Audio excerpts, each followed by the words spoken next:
But aren't communities going to have to get accustomed to the notion that the things driving that single-family development are radically different, and they're going to have to capture a much bigger share of the region's supply of that, if that's what they're going to depend on for the residential growth?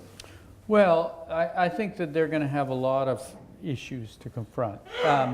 I think what happens in those places that don't want to move into the future is that they can be left behind. You know, as the demand for single family falls and the economic capacity to value it highly falls, then values fall, revenues fall, services fall, vacancy rates rise, and all of a sudden you have a community on decline. Yeah. And you know, somebody in those local jurisdictions have to realize that they can actually, you know, sustaining the identity they have today may be very difficult. Now, that doesn't mean that communities don't do that all the time and fail. As a matter of fact, we did it as a whole country, and then we failed in 08. The real estate debacle, the bubble, was really the whole country denying the shift, the demographic and economic shift that had already taken place, which is the middle class had declining, you know, proportion of families with kids. They had declining household size, and they had declining disposable income. And yet they kept buying bigger and bigger houses in more and more remote locations.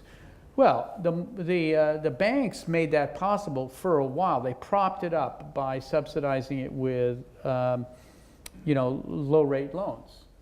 But then we all see what happens with that. So I think the same thing will happen. These communities that don't choose to change really could decline. And I don't know how the politics of that play out. I mean, you know, how do you get in front of that? How do you convince communities that if they're not balanced, they're vulnerable? It's a tough sell. None of this is easy, to tell you the truth, and you all know that. It's going to be very difficult. On the other hand, you can argue to people, look, you've got a lot of single family housing, but a lot of people occupying it now are empty nesters. They would rather stay in the community because all their social life and fabric is vested there. Why not build housing for them so that they can relocate within your community? And by the way, they're then paying property taxes that help cover the schools, but they're not contributing kids to the schools. So your balance sheet on schools gets better. So I think there are ways of framing it that make it logical. But it's always a struggle because the knee-jerk is always against change.